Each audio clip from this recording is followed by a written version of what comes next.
Conseil national de transition, canal historique, français, force publique, passe sanitaire et mesures Covid, comment s'en libérer légalement? Le Conseil national de transition, CNT, c'est la voix du peuple. www.conseilnational.fr. Nous allons tout droit vers une guerre civile avec ses dangers mortels, car elle est manifestement provoquée. Une fois déclenchée, elle pourrait ne pas être contrôlée. Il faut réfléchir avant d'allumer un incendie. Or, il existe une solution légale et légitime qui préserve la paix civile.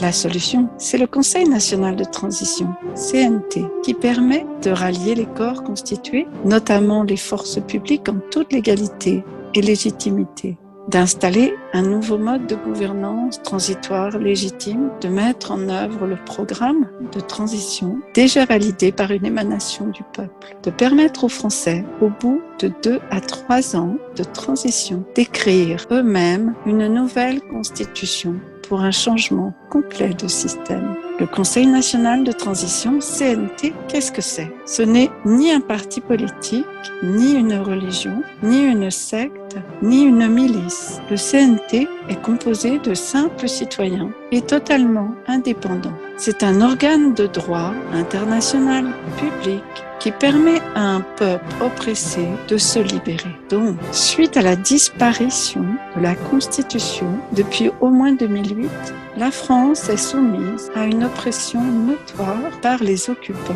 sans droit ni titre, qui vont jusqu'à commettre des crimes contre l'humanité, dont un génocide. C'est pourquoi, en 2015, pour la France, Éric Furil a déclaré le CNT à l'ONU. Le CNT est alors devenu la seule autorité publique légitime représentant la souveraineté du peuple. Sa notoriété grandissante s'étend sur tous les canaux de diffusion d'Internet.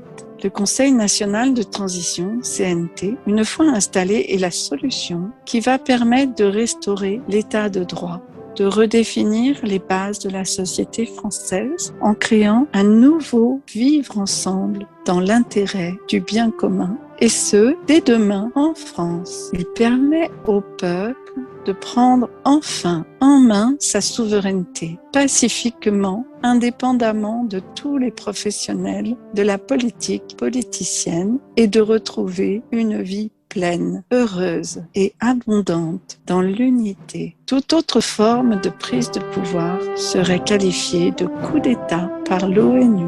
Tous les Français conscients de la situation de la France et du monde sont donc les bienvenus au Conseil national de transition, CNT, pour défendre leurs droits au quotidien et pour participer au changement de paradigme. www.conseilnational.fr. Comment installer le Conseil national de transition, CNT? Pour cela, il faut continuer à rappeler aux Français que la Constitution a disparu et qu'ils sont victimes de fraudes antidémocratiques, scientifiques et d'agissements criminels des gouvernements illégitimes. Inviter tous les Français majeurs à proposer leurs compétences pour participer ensemble à la transition politique organisée par le Conseil national de transition. Rappeler aux forces publiques leur devoir, dans l'intérêt supérieur de la nation, de sauvegarder la population et de libérer immédiatement les Français de l'oppression en mettant en place le CNT, voir que dit la Constitution, www.conseilnational.fr. Demander aux Français d'en appeler aux forces publiques qui leur sont restées fidèles. www.conseilnational.fr. Le Conseil national de transition présente La France libre. Les lundis, mercredis et vendredis, 20h30, 21h30. La France libre. La Constitution et la République n'existent plus. Le Conseil national de transition est la seule autorité publique, légale et légitime représentant la souveraineté nationale du peuple français, en droit français et international. C'est une organisation déclarée à l'ONU. On rappelle, toutes les mesures Covid, y compris les inoculations soi-disant vaccinales, sont des expériences médicales ou scientifiques interdites par le droit international. Il s'agit de crimes contre l'humanité. Toute personne qui vous impose le masque ou vous menace de PV ou de vous licencier pour non-respect d'une mesure Covid commet un crime contre l'humanité. Pour connaître vos droits et les faire valoir, informez-vous www.conseilnational.fr. Rejoignez gratuitement le CNT sur www.conseilnational.fr.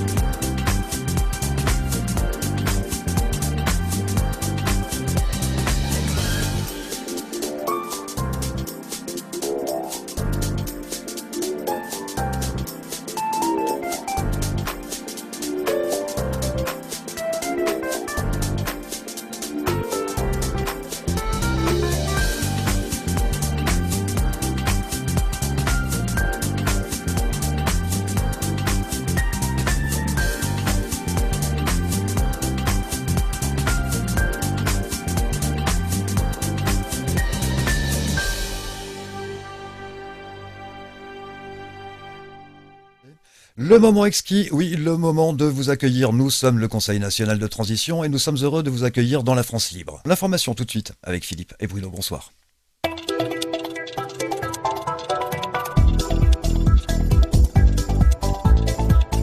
Bonsoir à toutes, bonsoir à tous. Alors j'ouvre le feu par une actualité évidemment qui tient compte de ce qui se passe dans les rues de notre pays pendant les week-ends, voire même en dehors maintenant. Mais en particulier ce samedi dernier, il y avait des manifestations un peu partout en France. J'ai noté tout simplement sur le journal local que sur une ville comme Lyon, qui est la deuxième ou la troisième ville de France selon les manières de compter, eh bien, il y avait en tout et pour tout 3000 personnes pour défiler, avec un défilé et une manifestation sur place, qui ne marchait pas en quelque sorte.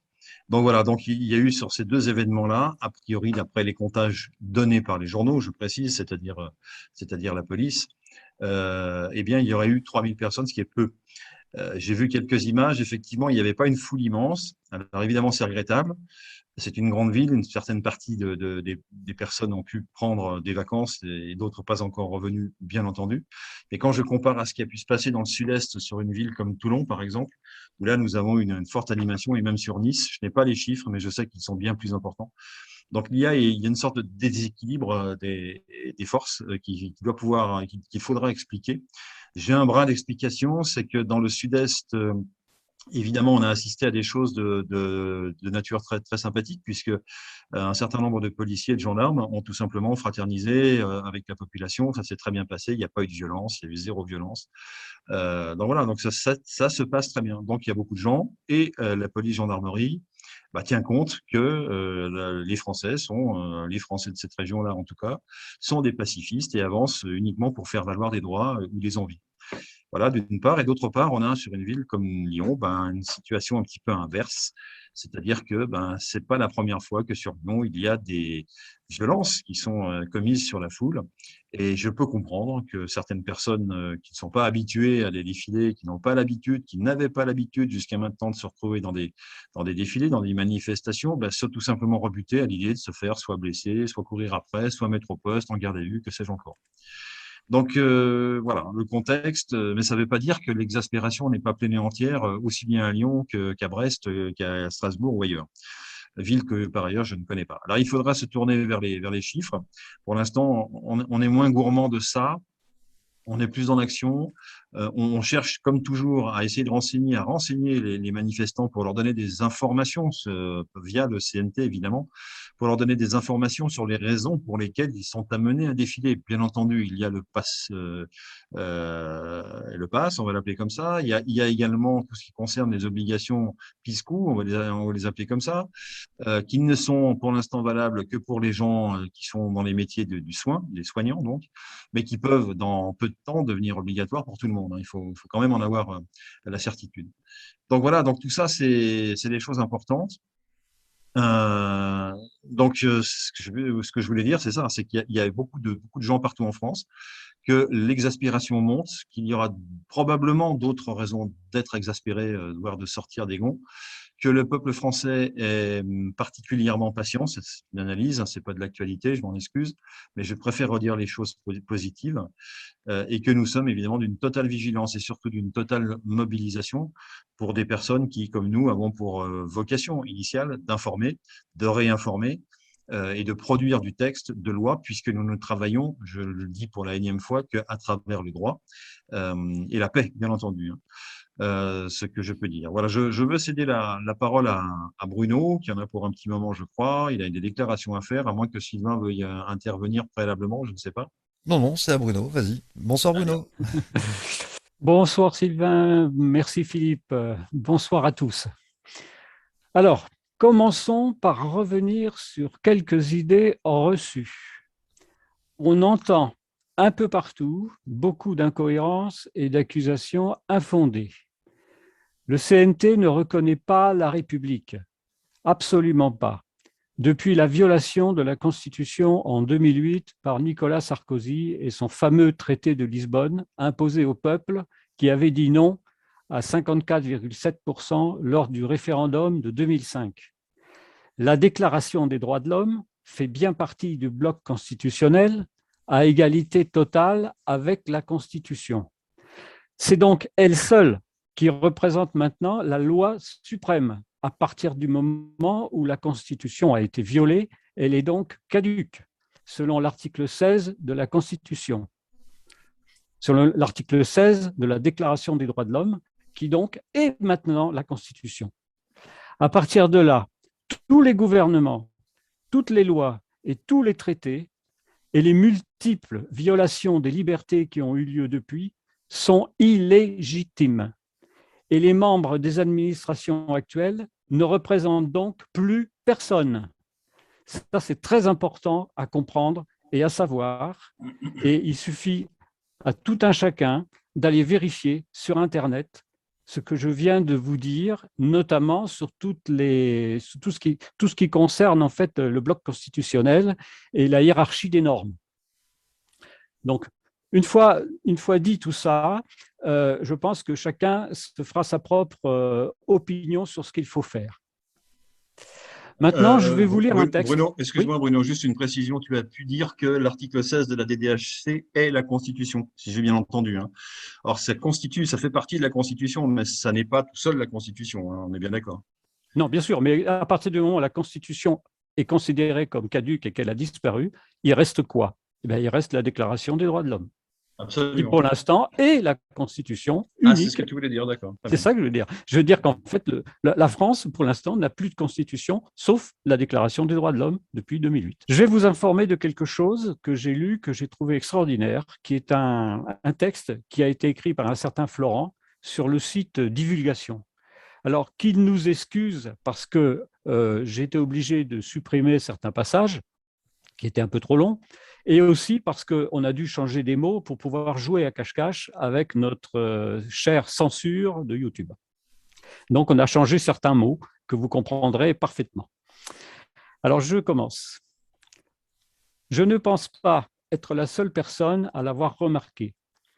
Il y a eu un déluge soudain de propagande sur la picouse des Covidés et sur le passeport vaccinal au cours du mois dernier, plus que ce que nous avons vu depuis le début de l'année, je pense.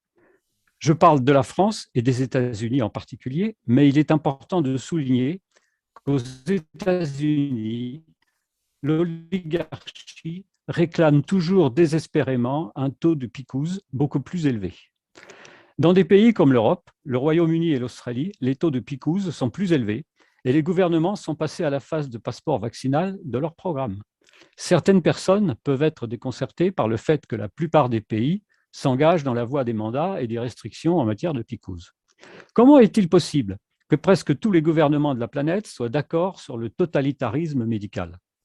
Eh bien, c'est assez facile à comprendre quand on sait que la majorité d'entre eux sont liés entre eux par des institutions mondialistes comme le Forum économique mondial, qui a qualifié à plusieurs reprises la pandémie d'occasion parfaite pour faire passer ses projets de grande réinitialisation. La grande réinitialisation est une usurpation idéologique à long terme de ce qui reste de la liberté individuelle et des économies de marché. Et son objectif est l'imposition d'une dictature mondiale pure et simple. Les mondialistes enveloppent ces objectifs dans de jolis mots et des aspirations humanitaires, mais au fond, la réinitialisation vise à mettre fin à la liberté telle que nous la connaissons. Ce n'est pas une exagération, c'est la réalité. C'est ce que ces gens désirent par-dessus tout. Mais comment atteindre un tel objectif ? Eh bien, de manière intéressante, le Forum et la Fondation Bill Gates ont décrit exactement comment ils prévoyaient de le faire au cours d'une simulation qu'ils ont organisée en octobre 2019 appelée événement 201. Au cours de cet événement, ils ont imaginé une pandémie massive de pseudovirus qui se propagerait soi-disant des animaux aux humains, ce qui faciliterait la nécessité de restrictions omniprésentes sur les libertés individuelles, les économies nationales ainsi que l'Internet et les médias sociaux. Je suis sûr que tout ça n'est qu'une coïncidence. Mais le même scénario que les mondialistes ont joué pendant l'événement 201 s'est produit comme par hasard dans le monde réel seulement 2 mois plus tard. En tout cas, la pandémie elle-même a été une aubaine pour les mondialistes. Nous n'avons pas vu une telle prise de pouvoir des gouvernements et des entreprises depuis la montée des national-socialismes en Europe et la propagation du communisme en Russie et en Chine il y a presque un siècle. En fait, je dirais que ce à quoi l'humanité dans son ensemble est confrontée aujourd'hui est bien pire que ce que ces misérables empires ont pu produire à l'époque. Il n'y a aucun doute. Les institutions mondialistes et leurs partenaires gouvernementaux sont les plus grands bénéficiaires de la crise des Covidés. Ils s'apprêtent à acquérir le pouvoir social et politique ultime si leur programme d'exploitation de la pandémie réussit. Cela dit, il y a quelques obstacles dans leur plan. Et c'est pourquoi je crois que nous assistons à une poussée de propagande agressive ces dernières semaines. Par exemple, comme je l'ai souligné avec de nombreuses preuves, il apparaît que le taux de picouse, en particulier aux États-Unis, est loin d'être aussi élevé que les élites le souhaiteraient. Alors que l'administration Biden et le CDC revendiquent un taux global de 67%, de nombreuses autres statistiques indiquent que seuls 4 États américains ont un taux de picouse supérieur à 65%. Et que la majorité des États ont des taux de 50% ou moins. Et franchement, ces chiffres ne vont nulle part, car les vaccinations sont aux chutes libres. Mais pourquoi veulent-ils une picouse à 100%? Pourquoi veulent-ils à tout prix que chaque personne dans le monde reçoive la picouse à ARN? Après tout, le taux de mortalité moyen est de seulement 0,26% des personnes infectées. C'est une statistique que les médias refusent systématiquement et délibérément de mentionner au public. Cela signifie que 99,7% du public ne court aucun danger, qu'il soit picousé ou pas. Les picouses garantissent-ils de meilleures chances? Eh bien, selon des statistiques récentes du Massachusetts, pas nécessairement, puisqu'elles font état de plus de 5100 infections et de 80 décès de personnes entièrement piquées. Les médias ne cessent de nous dire que seuls les non-picousés meurent, mais c'est un mensonge, comme tant d'autres mensonges qu'ils colportent à propos du Covid. Le taux de mortalité est si faible et si la picouse ne vous concerne pas nécessairement, eh bien, aucun intérêt. La science et les statistiques ne le soutiennent pas. Les picouses ne peuvent même pas être créditées de la baisse des infections et des décès cette année. Les chiffres ont chuté en janvier alors que seuls 5% de la population était picousée. La seule explication à ça est que la population a atteint l'immunité collective il y a plusieurs mois. Aujourd'hui, ils prétendent que l'immunité collective n'a pas d'importance et exige une picouse à 100%. Nous devons à nouveau poser la question, pourquoi le gouvernement pousse-t-il sans relâche à une saturation totale en picouse? Cela ne sauve pas de vie et les mandats restent inchangés. Alors pourquoi? Je ne peux qu'émettre des théories basées sur les preuves disponibles, mais je pense qu'il est clair pour la plupart d'entre nous que les picouses n'ont pas pour but la santé publique ni de sauver des vies. Ils ont manifestement un autre objectif. Comme de nombreux experts et en picouse l'ont signalé au cours de l'année écoulée, la technologie expérimentale de l'ARN présente un risque élevé d'effets secondaires nocifs pour la santé. Même l'un des créateurs des picouses à ARN a laissé entendre qu'il était dangereux de déployer ces cocktails de manipulation génétique sans effectuer davantage de tests. Il convient de noter les préoccupations concernant les troubles à long terme, tels que les troubles auto-immunes et l'infertilité. Les médias grand public et les mondialistes soutiendront qu'il n'y a aucune preuve que les picouses à ARN provoqueront des effets secondaires mortels ou l'infertilité. Je répondrai qu'il n'y a aucune preuve de l'inverse. La plupart des picouses sont testées sur une période de 10 à 15 ans avant d'être mis à disposition du public. Les picouses Covidées ont été lâchées sur le public en quelques mois. Honnêtement, je n'ai pas l'intention de servir de cobaye pour une picouse non testée. Mais que faire si les élites savent exactement quels seront les effets secondaires? Et si les picouses étaient un élément central de leur grande réinitialisation? La question de l'infertilité en particulier suscite le plus de critiques de la part de l'oligarchie. Et je voudrais souligner un récit particulièrement insidieux implanté dans les médias. Chaque fois que les gens remettent en cause le risque de stérilité causé par les picouzes, les bureaucrates et les têtes parlantes des médias passent à l'attaque, puis disent « il n'y a aucune preuve que les picouzes causent la stérilité, mais le virus pourrait la causer ». À mon avis, le décor est planté pour un événement d'infertilité de masse et le Covid sera accusé à la place des picouzes expérimentales. C'est pourquoi l'oligarchie a besoin d'un taux de 100%. Les personnes non piquées seraient la preuve de leur crime. Laissez-moi vous expliquer. Ce qui me préoccupe, c'est que le programme de réinitialisation de Klaus Schwab est impossible à appliquer de manière permanente, à moins que la population humaine ne soit fortement réduite sur une courte période d'une génération ou deux. Les mondialistes parlent constamment de contrôle et de réduction de la population. Des élites comme Bill Gates sont célèbres pour ça. Faut-il s'étonner qu'ils conçoivent un plan pour l'instaurer? Et si, comme de nombreux experts l'ont suggéré, les effets secondaires des picouzes créaient cette condition de diminution de la population, et si c'était le cas, nous ne le saurons pas avec certitude avant quelques années au moins, car les troubles auto-immunes et l'infertilité mettent du temps à se manifester dans une population. Le délai moyen pour diagnostiquer ça est de 4 à 5 ans. Le diagnostic de l'infertilité peut prendre de 6 mois à 1 an. Si des millions de personnes ne sont toujours pas piquées au cours des 2 prochaines années, elles constitueront un groupe de contrôle important et indéniable. Un groupe témoin est un groupe de sujets qui agit comme un échantillon pur, non touché par une expérience sur un médicament ou une picouse. Si le groupe piqué tombe malade ou meurt de maladies spécifiques et que le groupe témoin ne présente rien du tout, c'est un bon signe que votre picouse ou votre médicament, en fait, est un poison. Si quelque chose ne va pas avec les picouzes, nous en serons la preuve. Je soupçonne que c'est donc ce dont les élites ont vraiment peur. Elles doivent nous forcer à nous faire piquer également, nous tous, afin qu'il n'y ait pas de groupe de contrôle et donc pas de preuve de ce qu'elles ont fait. Ils pourraient simplement imputer les troubles de santé de masse à un certain virus lui-même ou à un autre faux coupable. Si les picouzes sont un cheval de Troie qui provoque une maladie ou une stérilité généralisée et que les mondialistes se font prendre parce qu'il existe un groupe de contrôle, alors ça signifiera pour eux la fin. Leur grande réinitialisation s'effondrera. Nous devons donc résister et les retenir jusqu'à ce que la vérité devienne évidente pour les masses. La vérité que les confinements, les mandats et les picouzes n'ont jamais eu pour but la sécurité, mais le contrôle, du contrôle social au contrôle de la population. Voilà, c'était un peu long, mais c'était un extrait de ce texte qui est bien clair.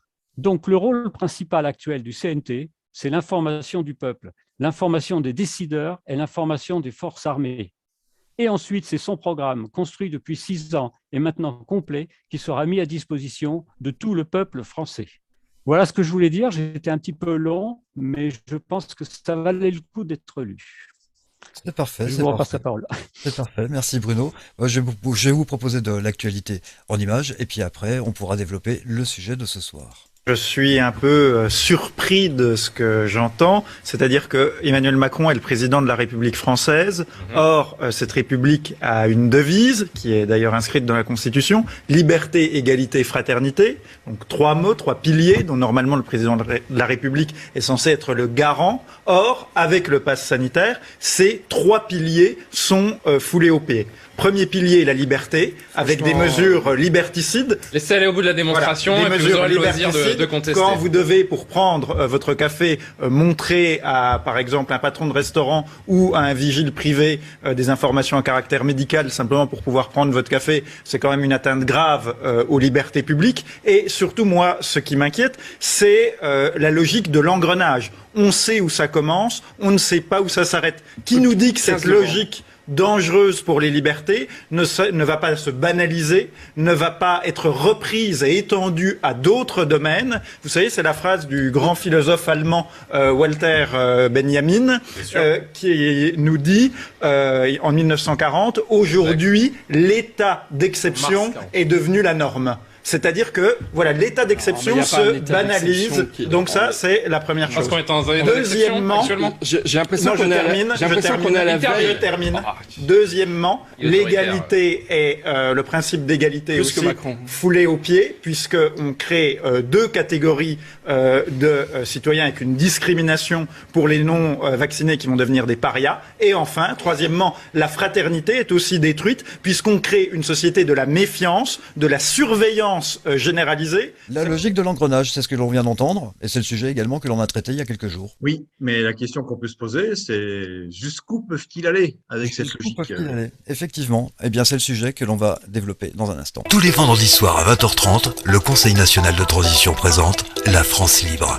Des discussions, des rubriques, de l'information. Nous en subissons les conséquences depuis le début 2020. On enferme à la fois malades et en bonne santé. Dans le coup, un prétendu virus et l'oligarchie qui nous a forcés à renoncer à tout. Pour le régime, il s'agissait donc de pratiquer à fond la dualité surveiller et punir. Nous nous sommes laissés piéger avec l'attestation de déplacement dérogatoire, que si nous ne l'avions pas, ou pas rempli correctement, la punition tombait et le prétexte pour cette dualité était fondé sur la fiction sanitaire. Et toujours fondé sur la peur, donc sur le corps uniquement. Le triomphe du scientifique, économique, religieux et politique sur le mental, agissant toujours selon le même principe, la peur de mourir ou de perdre son corps et sa raison. Oui, le panoptique, la distanciation sociale ou geste barrière est le principe de tout prisonnier. Sauf dans les bagnes républicains du 19e siècle où les bagnards étaient enchaînés par deux autres formes de distanciation sociale, mais nettement plus sadiques, du moins nettement plus visibles que celles des prisonniers de 2020 libérés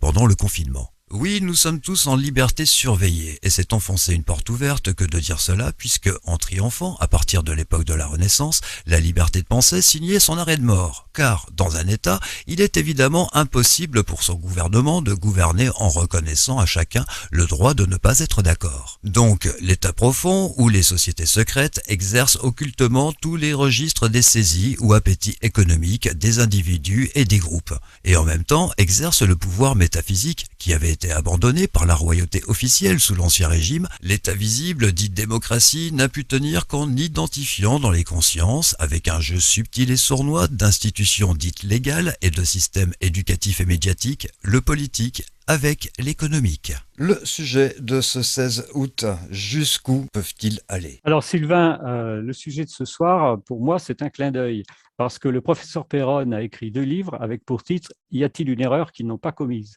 Et je pense que c'est très bien pour notre sujet de ce soir de dire « Jusqu'où peuvent-ils aller ?» Jusqu'où peuvent-ils aller dans les atteintes à nos libertés? Jusqu'où peuvent-ils aller dans le mensonge? Jusqu'où peuvent-ils aller dans la corruption, les conflits d'intérêts et les crimes contre l'humanité? Et c'est de ça qu'on va parler ce soir. Philippe, je te passe la parole.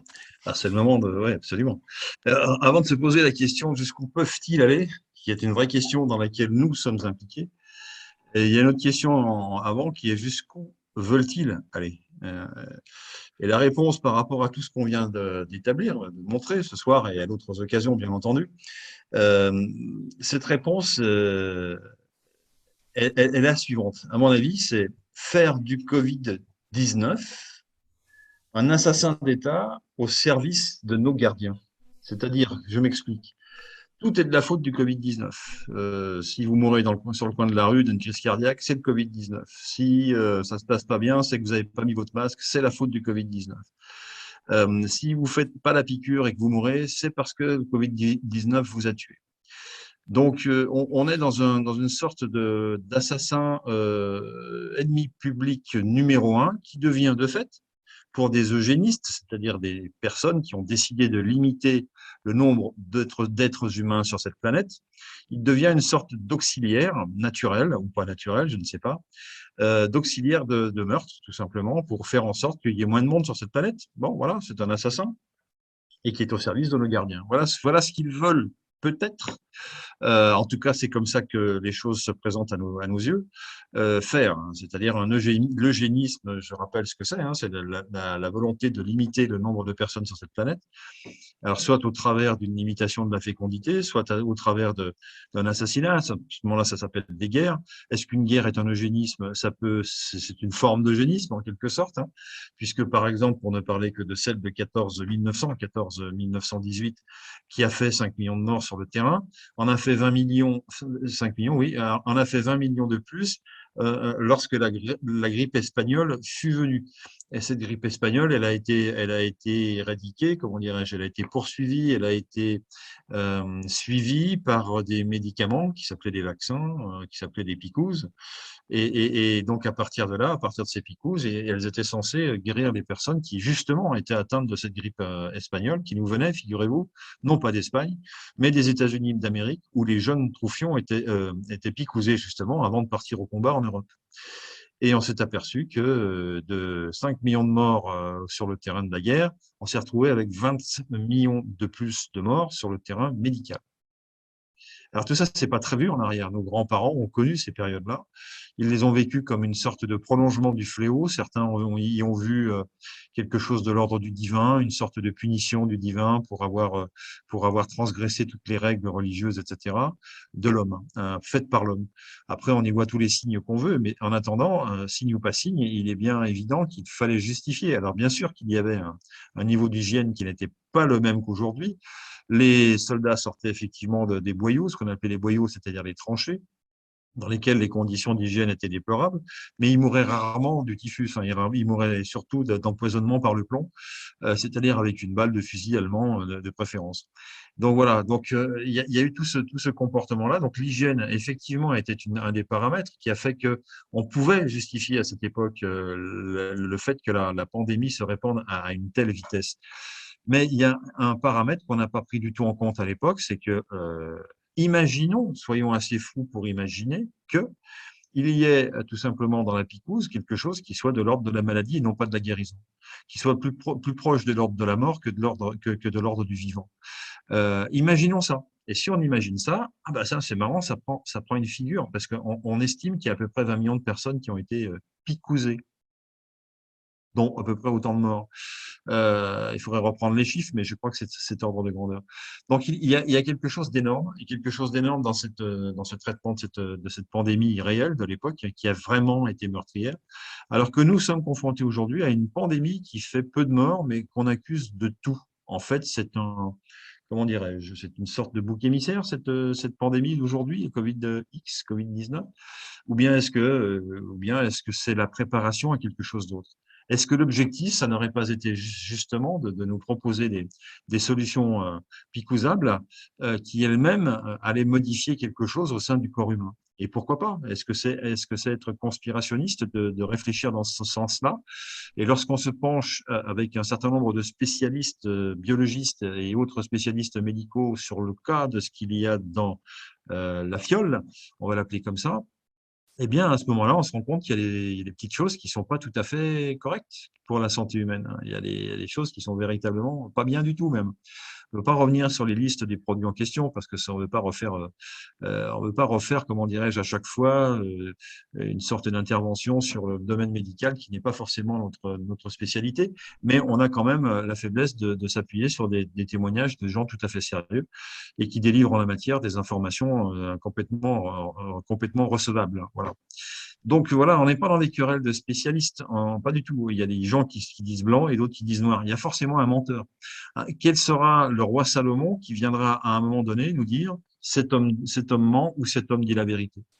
On attend cette personne-là. Pour l'instant, on ne la voit pas. En matière de santé publique, on ne sait pas, on entend des versions différentes. Oui, mais si on ne le fait pas, on va tous mourir. Et d'autres vous disent, si on le fait, on va tous mourir aussi. C'est ballot. On fait comment? Qui doit-on croire? Qui est l'otage de qui? Alors, en attendant d'avoir les réponses sur le plan médical, on a des certitudes et des belles réponses sur le plan administratif et politique.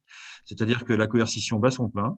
On n'a jamais été autant brimé dans ce pays. Alors, à cause du Covid-19, comme on disait autrefois, c'est de la faute à Napoléon. Aujourd'hui, c'est de la faute du Covid-19. Il y aura peut-être des chansons à l'avenir qui parleront de ça. Et donc, voilà. C'est de la faute du Covid-19. Donc, allons-y gaiement. Voilà ce que je peux dire pour l'instant. Si Bruno, qui veut rebondir déjà sur ces quelques remarques, je te laisse volontiers la parole.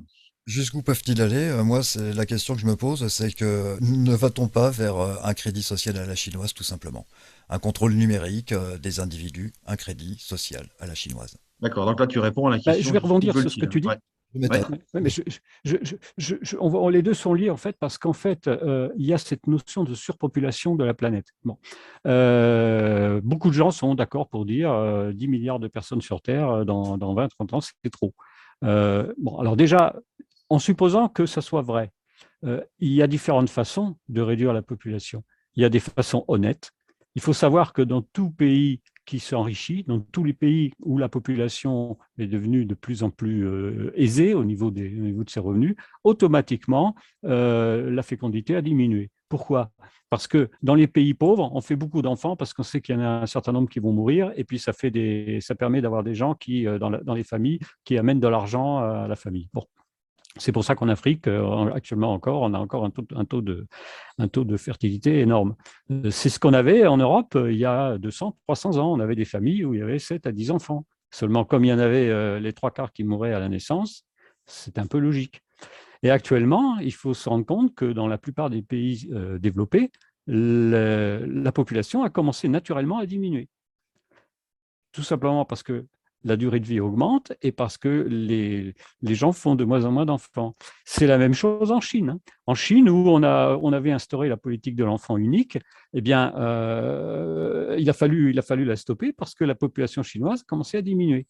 Et un certain nombre de scientifiques ont calculé que d'ici 50 ans, vers la fin du siècle, la population aura naturellement diminué. Seulement, il faut 2-3 générations. Et ça ne plaît pas à certains oligarques qui ont un pouvoir important, certains milliardaires ou des gens qui veulent absolument aller plus vite. Et pour aller plus vite, ils sont obligés d'employer des méthodes criminelles, que ce soit des guerres ou que ce soit des vastes campagnes, je dirais, de picouse, qui ressemblent plus à des conspirations à la James Bond qu'à autre chose de correct et d'honnête. C'est ça le problème, c'est qu'on veut aller trop vite. Et puis, le deuxième point, c'est que qu'est-ce qui prouve que 50, 100 milliards de personnes ne pourraient pas vivre sur Terre? Simplement, c'est une question de répartition des ressources, c'est une question de respect de l'environnement, parce que dans l'environnement, toutes les espèces animales, quelquefois, se grandissent et arrivent à survivre parfaitement, tout simplement parce que dans l'environnement, il n'y a pas de déchets. Il y a du recyclage permanent. Donc, on pourrait très bien imaginer sur notre planète la possibilité de vivre beaucoup plus nombreux, à condition que tout le monde puisse vivre correctement et que la pauvreté soit éradiquée. Et c'est ce que ne veulent pas ces gens, parce que eux, ce qu'ils veulent, c'est dominer la population. Donc, pour eux, plus il y a de pauvres, mieux c'est pour eux. Voilà ce que je voulais dire pour commencer. Maintenant, en ce qui concerne le sujet de ce soir, jusqu'où peut-il aller? Eh bien, c'est le peuple français qui va donner la réponse. Jusqu'où peuvent-ils aller dans les atteintes à la liberté? Je pense que, comme on a dit, il y a eu le Covid et il va y avoir le frigo vide. Et quand le frigo sera vide pour tout le monde, là, je pense qu'ils ne pourront plus aller bien loin. Voilà ce que je voulais dire pour commencer. Alors, Philippe, si tu veux continuer sur ce sujet, je pense qu'on aura pas mal de choses à dire. Ah oui, tout à fait. Oui, effectivement, quand on aura exaspéré tout le monde et que la population se rendrait compte que la somme des mensonges qui nous est comment dire, assénée, tout simplement, hein, ne fait pas une seule vérité, ne fait pas de vérité du tout. À un moment donné, la vérité doit être vue. Or, elle n'est pas vue. Or, ils peuvent aller jusqu'au bout de ce que le peuple peut naturellement encaisser, et passez-moi l'expression, comme mensonge, tout simplement. Et or, ces mensonges, ils sont de plus en plus patents. Voilà. La difficulté qu'a le peuple aujourd'hui, ça n'est pas de trouver des motifs de récrimination contre le gouvernement. La difficulté pour le peuple aujourd'hui, c'est de trouver la vérité au milieu de ce magma de mensonges. Comme par exemple de se dire, comment se fait-il? C'est des questionnements simples. Qu'on ne puisse parler d'efficacité médicale dans ces domaines-là, que ce soit du C19 voilà, ou d'autres, qu'en termes de statistiques. On n'entend que des statistiques, c'est-à-dire telle personne, telle autre personne qui a été picousée, eh bien, il y a eu tant de guérisons, ou il y a eu tant de contaminations, etc., alors que tel autre, etc., etc. OK. Mais où est la science, où est la biologie derrière tout ça? Je ne la vois pas. Je ne vois pas que quelqu'un puisse me dire, ah, si tu prends 1 milligramme de ça, tu vas avoir des vomissements, tu vas avoir des nausées, tu vas aller à la selle, il va t'arriver des bricoles, ou tu vas mourir, par exemple. J'entends pas ça. Or, on est dans la biologie pure. Or, cette biologie, elle nous parle de quoi? Elle nous parle de produits qui sont dans les fioles, dont on se dit, tiens, c'est quand même bizarre, il y a du mercure, il y a de l'aluminium, il y a du machin, il y a du truc. Et quand je prends les informations relatives à chacun de ces composants, quand je les prends les uns derrière les autres, je m'aperçois que j'ai affaire à une sorte de bouillon de sorcière qui va m'emmener au trépas. Quand même bizarre. Tout ça pour dire que oui, ce sont des catalyseurs. Ah bon, des catalyseurs, d'accord, ok. Mais qui va m'expliquer que ce mélange de produits est sain pour la santé ou n'est pas sain pour la santé? Dans quelle mesure il est dangereux? Dans quelle mesure il est intéressant? Quel est le bénéfice-risque de ce produit? Comme on en entendait parler il n'y a pas si longtemps. Tout ça est sorti totalement des dialogues, des discours, d'une narratif, comme on dit. Donc, c'est de ça qu'il s'agit, c'est de dire, arrêtons de faire valoir des statistiques qui nous expliquent à la fin que finalement, qu'on soit picousé ou pas picousé, eh bien, on va être contaminant ou contaminé, pareil. Alors ça, c'est ce qu'on entend, hein. C'est ce qu'on lit, c'est ce qu'on voit, c'est ce qu'on nous dit. Et puis, tu as le piège des chiffres aussi, Philippe. Pardon? Tu as le piège des chiffres aussi. Le piège des chiffres. Alors, dis-moi le piège des chiffres, je t'écoute. Voilà. On t'annonce, par exemple, dans les dom-toms, un taux extraordinairement élevé de 1200 cas pour 100 000. Mais au lieu de dire 1200 cas pour 100 000, il suffit de savoir compter. Il suffirait de dire 1,2 cas pour 1000. Donc, dans une ville de 10 000 habitants, ça fait 12 personnes. Est-ce que ça, c'est une épidémie? Grande Voilà, question. donc ça c'est du narratif, effectivement, sur les chiffres, tu as tout à fait raison, hein. Est-ce que ça, c'est une épidémie? Encore une bonne question. Ça n'est pas une épidémie au sens du dictionnaire français, en tout cas, puisque nous n'avons pas plus de morts en 2021 qu'en 2020 qu'en 2019. Et voilà, donc c'est pas une épidémie. Personne, c'est une pandémie. Attention, c'est une douce. Alors, moi, j'entends parler maintenant d'épidémie dans les médias, notamment. C'est une épidémie. Tiens, on a régressé d'un terme. Voilà. La peste noire était une pandémie. Parce que là, il y avait 30 à 40% de morts. Évidemment, évidemment. Oui, voilà, tout à fait. Donc voilà, donc ce que je voulais aussi dire, c'est que dans les médias, c'est la course, non pas au mensonge, parce qu'on n'en est plus là. Il y a des débats qui sont organisés avec des gens fort sympathiques, qui posent parfois des bonnes questions, mais on attend les bonnes réponses. Et on n'a que des vociférations entre des journalistes qui veulent absolument défendre un point de vue en disant que ceux qui ne veulent pas se faire vacciner sont des assassins. Ah bon? Et qui nous démontrent par A plus B des choses toutes abracadabrantesques, et de telle sorte que ceux du camp en face disent non, non, non, je suis pas d'accord, gna, gna, gna. Bon, évidemment, ils sont dans un débat de croyance et non pas dans un débat scientifique. Ceci dit, je leur en veux pas beaucoup parce que même les scientifiques, et ça je me le suis fait dire, ont des croyances aussi, quoi. Donc, dès lors qu'on rentre dans la croyance et qu'on rentre dans les certitudes, eh bien, on croit que c'est nous qui faisons lever le soleil le matin, comme ce fameux coq Chanteclair, qui disait tous les matins quand je chante, le soleil se lève, et inversement. Enfin voilà. Donc on a le sentiment d'avoir barre sur la nature. On a le sentiment qu'au travers de toute ce scientisme ou cette fausse science, on va appeler ça comme ça, vaccinale, nous envoie vers des solutions qui ne sont pas des solutions de guérison, qui sont des solutions où on va devoir choisir entre qui est-ce qui m'a tué. Est-ce que c'est le contenu de la picouse ou est-ce que c'est l'absence de picouse? Et avec ça, on va faire des bagarres et on n'aura jamais la réponse, car la perversité de ce procédé, c'est que justement, on ne peut jamais faire la preuve ni que ça marche, ni que ça marche pas. Et ça, c'est particulièrement pervers. Et ça devrait être le rôle de la science. Je crois que ça porte le doux nom d'épistémologie, c'est-à-dire quelle est la démarche morale de ce qu'on doit attendre d'une science. Venons-nous de ce qu'en disait Rabelais, science sans conscience n'est que ruine de l'âme. Je crois que c'est lui qui le disait. Effectivement, ça veut dire quoi? C'est-à-dire que s'il n'y a pas conscience de ce que nous faisons, eh bien, il peut se passer des choses très graves. Que si nous sommes, nous les scientifiques, je me mets à la place des scientifiques, pris en otage par des gens qui font des affaires, qui font des business et qui exigent de nous des rentabilités, des devoirs de résultats, etc., nous pouvons à un moment ou à un autre être tentés pour les satisfaire, de pousser un petit peu plus dans un sens ou dans l'autre, de modifier des statistiques pour qu'elles nous arrangent, de faire en sorte de manipuler l'opinion publique, etc., en fonction de ce qu'on nous dira. Ou on nous dira quoi? On nous dira, vous allez être soit très riche, soit vous allez plus être du tout, en tout cas pas chez moi. Donc voilà, donc ça, ce sont des procédés qui existent, qui sont connus, hein, mais qui n'ont plus rien à faire avec l'épistémologie telle qu'on l'a connue il y a encore quelques années en arrière et qui n'a plus de lettres. Aujourd'hui, ce sont des décisions qui sont prises en haut lieu. On a l'habitude de parler d'une expression du type Big Pharma, bon, très bien, la grande pharmacie, je vais l'appeler comme ça. Et ce sont ces personnes qui, décidément, font la pluie et le beau temps pour tout ce qui concerne ce qu'il faut savoir sur la picouse. Et ce sont eux qui nous disent que c'est très bien. On serait surpris du contraire, puisqu'ils en sont les auteurs. Sauf qu'on n'en voit pas les résultats. Sauf qu'on n'a pas moins de morts d'une année sur l'autre. Sauf que plus de morts d'une année sur l'autre. Bon, il y a toute une série de choses aberrantes, encore une fois, qui nous reviennent et qui reviennent par le bas. C'est-à-dire que jusqu'à maintenant, on a su faire croire aux gens qu'il suffisait de suivre les directives d'État pour que ça se passe bien.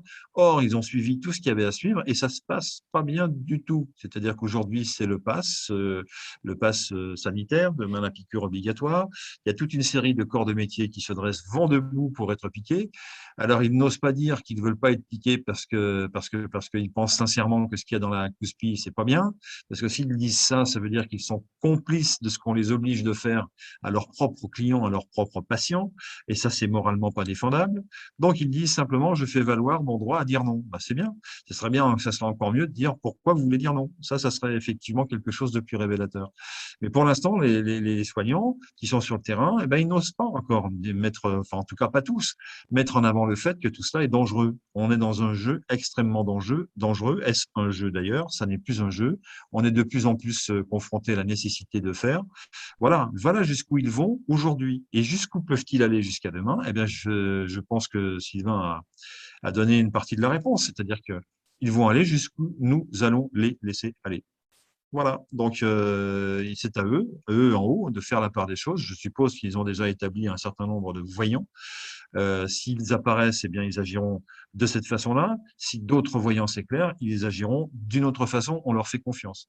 Voilà, nous, c'est à nous d'être vigilants et de prendre, lorsque ces décisions seront comment dirais-je, mises en œuvre par nos supérieurs et par nos surveillants, ce sera à nous de prendre les dispositions pour être de notre côté plus malins, plus agiles.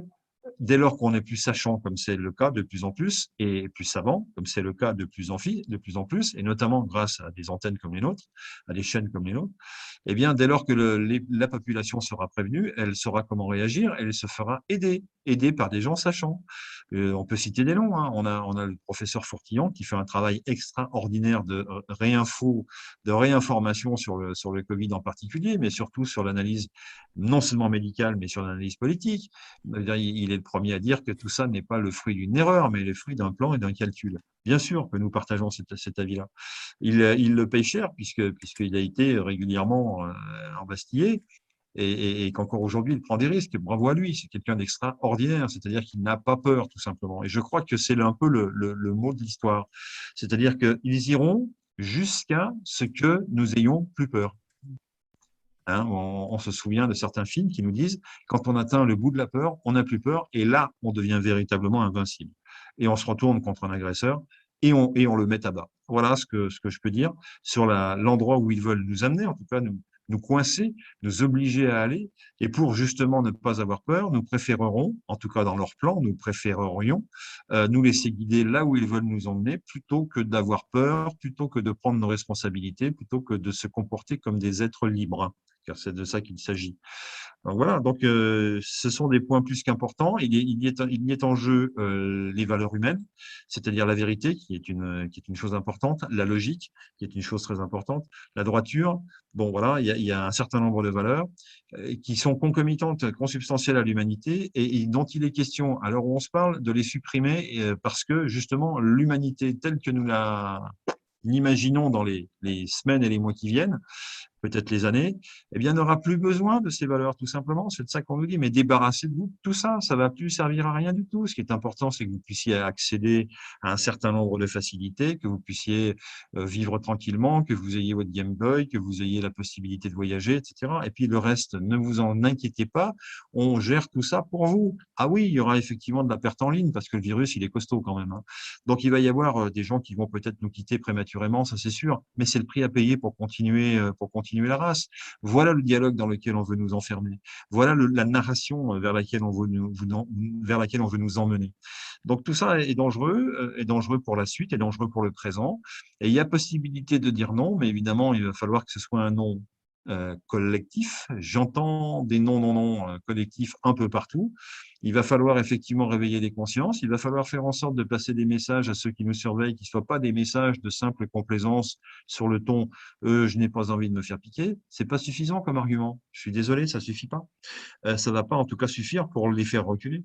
Par contre, dire que c'est un crime contre l'humanité, oui, c'est tout à fait bien parce que ça correspond à la réalité et qu'en plus, là, on rentre dans la notion du droit. Et vous savez que le droit, au sein du CNT, c'est notre cheval de bataille.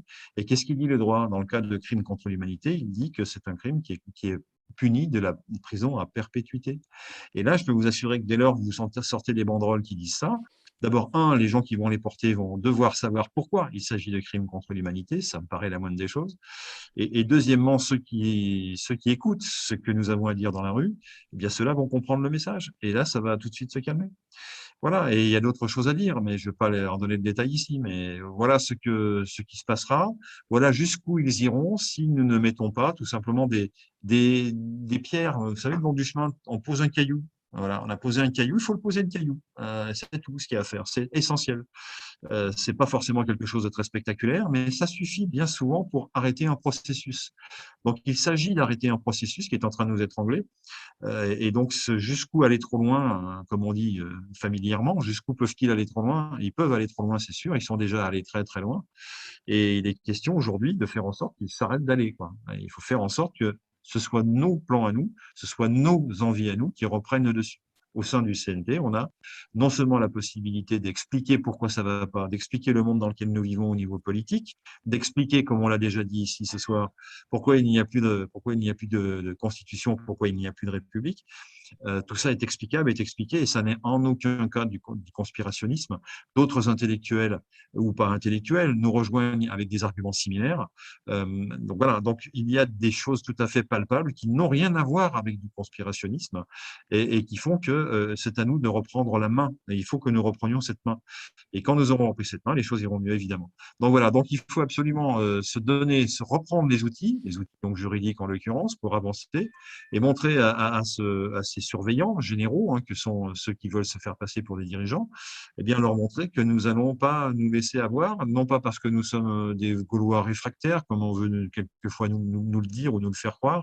On est simplement un peuple plutôt éduqué, plutôt intelligent, qui a une histoire, qui a du vécu, qui a des gènes aussi dans lesquels sont portées toute cette histoire et ce vécu, et qui tout simplement, à un moment donné où il ne s'attendait pas dans sa vie de peuple à être à si mauvaise fête, à être dans un phénomène de régression sociale où il s'agit non seulement d'avoir moins, mais d'avoir moins de matériel, d'avoir moins de projets, d'avoir moins d'espoir, mais aussi d'avoir moins de liberté. Et on n'avait pas imaginé tout ça il y a 5 ans en arrière. Aujourd'hui, nous sommes exactement sous ce contexte-là. Il s'agit de réagir vite. Je pense que c'est en train de se faire. Et il va y avoir des choses qui vont se passer avec ou sans nous. Nous ne sommes qu'un vecteur capable de décrire, capable d'écrire aussi, capable d'informer et peut-être capable d'aider sur un certain nombre de démarches. Mais c'est tout. On n'a pas de puissance, quelle qu'elle soit, autre que celle de notre esprit et de notre volonté. Voilà ce que je voulais dire pour ce soir. La France est un haut lieu de résistance, Philippe, et la résistance, aujourd'hui, on la voit, elle est active. Tout à fait, Sylvain. Je vais continuer ce que tu disais pour faire quelques références historiques. L'erreur que font toutes les dictatures. Il y a un sociologue connu, dont je ne me souviens plus le nom, qui a dit que le communisme et le fascisme sont des totalitarismes qui conviennent bien à des pays où le peuple est pauvre et pas informé. Si je prends l'exemple de l'Union soviétique, en 1917, quand le tsar est tombé, la population russe était d'une pauvreté extrême. Donc, ils ont bien accueilli les bolcheviks parce qu'à partir de là, ils ont instauré un système où au moins tout le monde pouvait manger à sa faim. De même, au niveau de la Chine, ça a été un petit peu la même chose. Le Parti communiste chinois, Mao Tse-tung, a relevé le pays, a permis aux gens de manger mieux, etc. Et puis, il y a eu un deal qui a été fait par Deng Xiaoping, là, il y a une quarantaine d'années, qui a dit, bah voilà, vous renoncez à votre liberté, vous n'aurez pas la liberté, mais par contre, vous pourrez vous enrichir. Et donc, les Chinois se sont enrichis. Et les Russes aussi se sont enrichis. Et les Russes se sont instruits. Donc, ce qui se passe avec les dictatures, c'est qu'au bout d'un moment, quand le peuple est suffisamment informé, suffisamment instruit, ça ne lui convient plus. Il veut sa liberté. Alors, quand en plus, on a un peuple comme le peuple français qui, lui, a été habitué à la liberté et qui voit régresser sa liberté, alors qu'il a déjà toute l'information à sa disposition, qu'il a les connaissances et qu'il a en plus en mémoire tout ce qu'a dit Voltaire et tout ce qu'a dit Rousseau, eh bien, quand une soi-disant dictature s'installe, ils peuvent avoir peur. Parce que le peuple va mettre du temps, il va réagir doucement, parce que beaucoup sont des moutons, malgré qu'ils soient des Gaulois réfractaires. Il y a beaucoup qui râlent, mais qui ne font pas grand-chose. Mais il suffit, comme disait Gandhi, d'une personne éveillée, et ça remplace 10 000 qui sont endormis. Donc, à partir d'un certain moment, il va y avoir un réveil du peuple, et ce réveil peut être extrêmement rapide, et il commence déjà à avoir lieu. Ce sont les erreurs que font toutes les dictatures. Elles croient qu'elles sont éternelles, elles croient qu'elles vont pouvoir dominer les gens éternellement, elles croient qu'on peut tromper tout le monde tout le temps, mais ça ne dure pas. Alors, à bon entendeur, à bon entendeur. Voilà, je vous repasse la parole. Merci. Merci de ces belles paroles, effectivement, qui prolongent les miennes. Donc, je pense c'est l'heure du couplet sur ce que nous faisons, ce que nous avons en magasin en termes de texte, etc. Donc, n'oubliez pas d'aller sur le site. Alors, je sais, Bruno, quel site tu préconises le plus, toi? Dis-moi. Conseilnational.fr et conseilnational.tv. .tv, d'accord. Voilà. Qui sont les deux sites sur lesquels nous disposons de textes faciles à imprimer, qui sont par principe et par nature imprimés sur une seule feuille 21-29-7. Ne soyez pas découragés de l'écriture un petit peu serrée de temps en temps, mais c'est de la nourriture intellectuelle, mais pas simplement pour devenir savant comme juge. C'est pas le but de la manœuvre. Le but de la manœuvre, c'est de donner des informations opérationnelles. Voilà, cette forme-là, pour lutter contre une plainte, par exemple, voilà, pour faire une plainte, pardon, pour lutter contre une amende injuste. Là, on a encore des textes forces publiques, l'appel aux forces publiques pour qu'elles nous libèrent, et en aucun cas pour faire de la violence. Conseil national de transition, passe sanitaire, ce qu'il faut penser du passe sanitaire et comment faire en sorte que le passe sanitaire ne soit pas, soit pas applicable, tout simplement, car il ne l'est pas. Oui, voilà. Il y a des logos, il y a aussi des tracts, il y a des tracts, il y a des logos, il y a toute une série de documents dont vous pouvez vous inspirer. Souvent, on nous le demande, on dit qu'est-ce que je peux avoir comme un machin. Alors, souvent, on nous dit aussi, il y a un tel qui a fait tel tract sur tel sujet, etc. Bon. Nous, on est plus dans une logique de dire que de toute manière, tout est relativement, ou tout à fait d'ailleurs, illégal, en tout cas illégitime, depuis 2008, date à laquelle le peuple français a été trahi. Donc, la Constitution s'est écroulée, donc il n'y a plus de République. Voilà, l'enchaînement, il est simple. Après, on en prend compte ou on n'en prend pas compte. On dit que c'est vrai ou on dit que c'est faux. On dit que c'est nuançable, certains le disent. D'autres disent non, c'est pas nuançable. C'est soit on y est, soit on n'y est pas. Bon, voilà. Après, il va falloir forcément, à un moment donné, si les choses doivent changer dans ce pays, s'appuyer sur l'erreur ou la forfaiture, on va appeler ça comme ça, la forfaiture d'origine, qui a fait que nous nous sommes retrouvés dans une situation où désormais les lois sont illégales. Et donc, il suffit de mettre à la tête de ceux qui les font des gens qui ne sont pas forcément bien intentionnés vis-à-vis d'un peuple pour que ça se passe de plus en plus mal. Et c'est ce que nous sommes en train de vivre. Voilà. Donc ça, c'est le point important. Alors, les outils, donc vous les avez. N'hésitez pas. Moi, je terminerai. Oui. Je voulais juste dire une phrase. Moi, je terminerai mon intervention sur une simple phrase. Je crois que c'est Albert Einstein qui l'a dit. les oppresseurs ont juste le pouvoir que le peuple veut bien leur donner. Alors oui, ça c'est une version intellectuelle de ce que disait Coluche. Quand on pense qu'il suffirait que les gens l'achètent pas pour que ça ne se vende pas, c'est un peu ça, quoi. Ça veut dire qu'on fait appel individuellement à chaque individu français ou étranger, peu importe, à chaque individu humain, à sa capacité de discernement, à sa capacité de réflexion pour dire ça, je ne le fais pas. Et je fais pas le mouton, je rentre pas dans le grand magasin pour acheter la même chose que mon voisin. Je fais autrement, je vais dans un petit magasin et je choisis autrement, je choisis autre chose. Et ça, c'est faire jouer effectivement sa différence, sa diversité, sa variété, tout simplement. Et en France, on a beaucoup de diversité et on a beaucoup de variété. On a cette chance. Donc, il faut faire jouer impérativement ça, parce que si ça part pas de la France avec toute la capacité qu'on a à faire changer les choses, ça partira de nulle part. À mon avis, ça partira de nulle part, ou alors ça partira allez, on va dire, du mouvement militaire dont on connaît le début et dont on ne sait jamais exactement la fin. Voilà. Donc, c'est vraiment la France qui est au cœur de ce sujet-là au point de vue mondial, puisqu'il n'y a pas que la France concernée, hein, c'est l'ensemble des territoires internationaux qui sont concernés par ces contraintes Covid. Voilà. Et donc, certains, d'ailleurs, pays sont bien moins sous pression que le nôtre. Le nôtre, visiblement, est dans le peloton de tête de toutes les obligations qui sont faites à la fois aux citoyens, à la fois aux entrepreneurs et aux petits entrepreneurs. Donc, on est véritablement vraiment ciblé, on va appeler ça comme ça. Et voilà. Et donc, c'est ça qui est important, c'est de pouvoir dire à toutes ces personnes, citoyens et entrepreneurs, il faut vous réunir, il se passe quelque chose d'important, de grave, il faut y réfléchir, il faut descendre dans la rue en mettant les bons slogans, à mon avis, hein, tout simplement, et en montrant qu'on a compris ce qui se passe. Et pour comprendre mieux, ben, il faut aller sur nos sites. Vous avez à la fois l'histoire, vous avez à la fois la narration actuelle, vous avez le droit, vous avez l'économique, vous avez le financier également, vous avez toute une série d'informations complémentaires qui vont non pas vous charger en informations de plus, mais vous permettre de comprendre, tout simplement de comprendre ce qui se passe et d'avancer dans ce monde où là, pour une fois, vous pouvez, vous, un simple individu, faire quelque chose. Aujourd'hui, on est dans la possibilité de faire quelque chose. Je dirais même qu'on est mis en demeure de faire quelque chose. Car si on ne fait rien, je ne voudrais pas être un oiseau de mauvais augure ou porteur de mauvaises nouvelles, mais si on ne fait rien, ça va être chaud pour nous, quoi. C'est simple. Or, quelqu'un comme moi, à l'âge que j'ai, il se bat pour qui? Il se bat même pas pour lui-même. Il se bat pour les générations à venir, il se bat voilà, pour ses enfants, hein, comme tout le monde. Donc, il faut y aller. Il faut véritablement pouvoir dire à ses enfants, on a fait ce qu'il fallait à cette époque-là pour que ça change dans le bon sens, parce que c'était mal parti, hein. Voilà.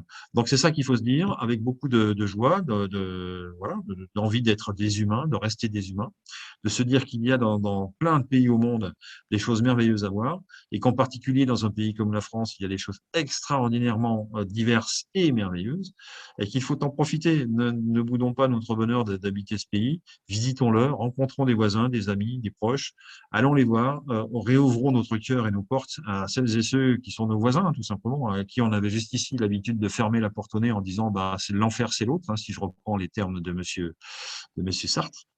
Or non, l'enfer, c'est pas l'autre. L'autre, c'est nous. Et il faut pouvoir se reparler si on veut prendre conscience de tout ce qu'on a évoqué ce soir. Tant qu'on ne se parle pas, on prend conscience de rien. Et de la discussion jaillit la lumière. Discutez avec vos voisins, discutez avec vos amis, surtout s'ils ne sont pas d'accord. Ne cherchez pas à convaincre qui que ce soit de quoi que ce soit. Ce qu'il faut simplement, c'est mettre une lumière dans la tête et donner une piste vers laquelle aller, allumer une bougie dans la direction de laquelle avancer également.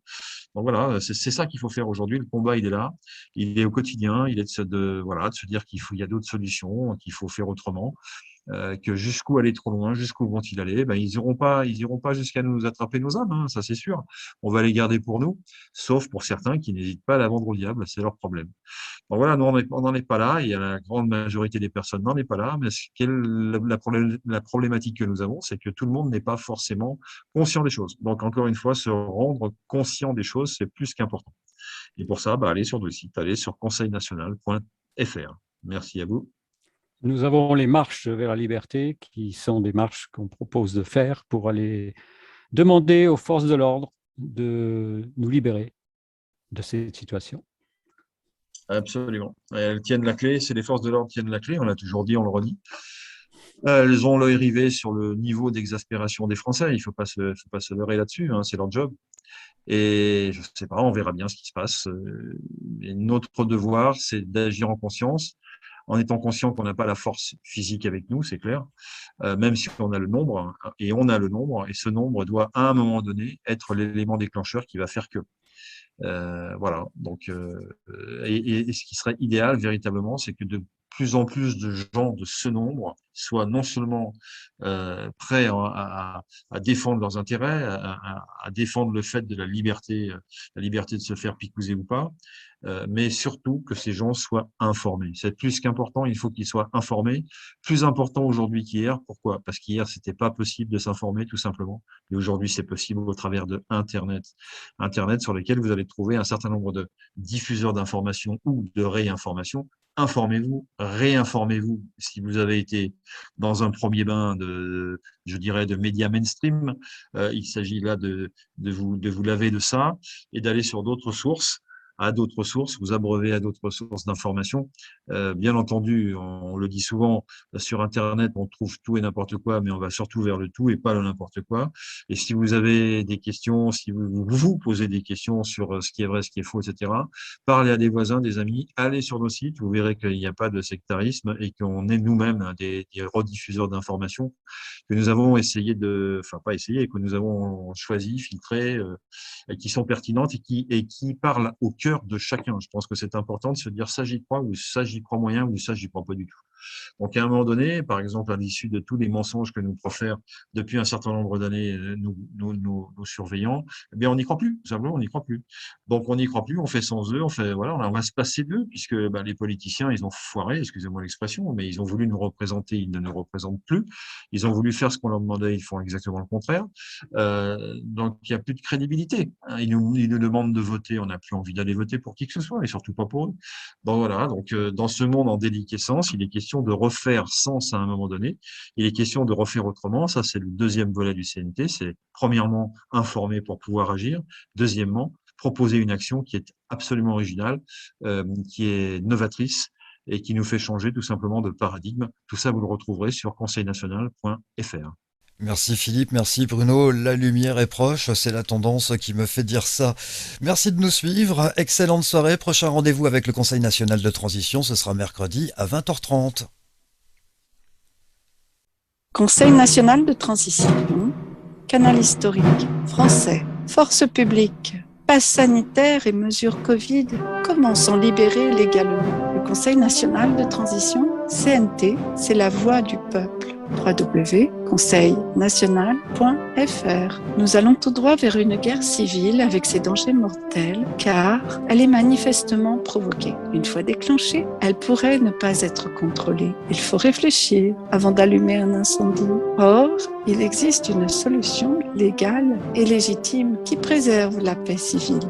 La solution, c'est le Conseil national de transition, CNT, qui permet de rallier les corps constitués, notamment les forces publiques en toute légalité et légitimité, d'installer un nouveau mode de gouvernance transitoire légitime, de mettre en œuvre le programme de transition déjà validé par une émanation du peuple, de permettre aux Français, au bout de 2 à 3 ans de transition, d'écrire eux-mêmes une nouvelle constitution pour un changement complet de système. Le Conseil national de transition, CNT, qu'est-ce que c'est? Ce n'est ni un parti politique, ni une religion, ni une secte, ni une milice. Le CNT est composé de simples citoyens et totalement indépendants. C'est un organe de droit international public qui permet à un peuple oppressé de se libérer. Donc, suite à la disparition de la Constitution depuis au moins 2008, la France est soumise à une oppression notoire par les occupants, sans droit ni titre, qui vont jusqu'à commettre des crimes contre l'humanité, dont un génocide. C'est pourquoi, en 2015, pour la France, Éric Fiorile a déclaré le CNT à l'ONU. Le CNT est alors devenu la seule autorité publique légitime représentant la souveraineté du peuple. Sa notoriété grandissante s'étend sur tous les canaux de diffusion d'Internet. Le Conseil national de transition, CNT, une fois installé, est la solution qui va permettre de restaurer l'état de droit, de redéfinir les bases de la société française en créant un nouveau vivre ensemble dans l'intérêt du bien commun et ce, dès demain en France. Il permet au peuple de prendre enfin en main sa souveraineté, pacifiquement, indépendamment de tous les professionnels de la politique politicienne et de retrouver une vie pleine, heureuse et abondante dans l'unité. Toute autre forme de prise de pouvoir serait qualifiée de coup d'État par l'ONU. Tous les Français conscients de la situation de la France et du monde sont donc les bienvenus au Conseil national de transition, CNT, pour défendre leurs droits au quotidien et pour participer au changement de paradigme. www.conseilnational.fr. Comment installer le Conseil national de transition CNT? Pour cela, il faut continuer à rappeler aux Français que la Constitution a disparu et qu'ils sont victimes de fraudes antidémocratiques, scientifiques et d'agissements criminels des gouvernements illégitimes. Inviter tous les Français majeurs à proposer leurs compétences pour participer ensemble à la transition politique organisée par le Conseil national de transition. Rappeler aux forces publiques leur devoir, dans l'intérêt supérieur de la nation, de sauvegarder la population et de libérer immédiatement les Français de l'oppression en mettant en place le CNT, voir que dit la Constitution, www.conseilnational.fr. Demander aux Français d'en appeler aux forces publiques qui leur sont restées fidèles. www.conseilnational.fr. Le Conseil national de transition présente La France libre. Les lundis, mercredis et vendredis, 20h30, 21h30. La France libre. La Constitution et la République n'existent plus. Le Conseil national de transition est la seule autorité publique, légale et légitime représentant la souveraineté nationale du peuple français, en droit français et international. C'est une organisation déclarée à l'ONU. On rappelle, toutes les mesures Covid, y compris les inoculations soi-disant vaccinales, sont des expériences médicales ou scientifiques interdites par le droit international. Il s'agit de crimes contre l'humanité. Toute personne qui vous impose le masque ou vous menace de PV ou de vous licencier pour non-respect d'une mesure Covid commet un crime contre l'humanité. Pour connaître vos droits et les faire valoir, informez-vous. www.conseilnational.fr. Rejoignez gratuitement le CNT sur www.conseilnational.fr.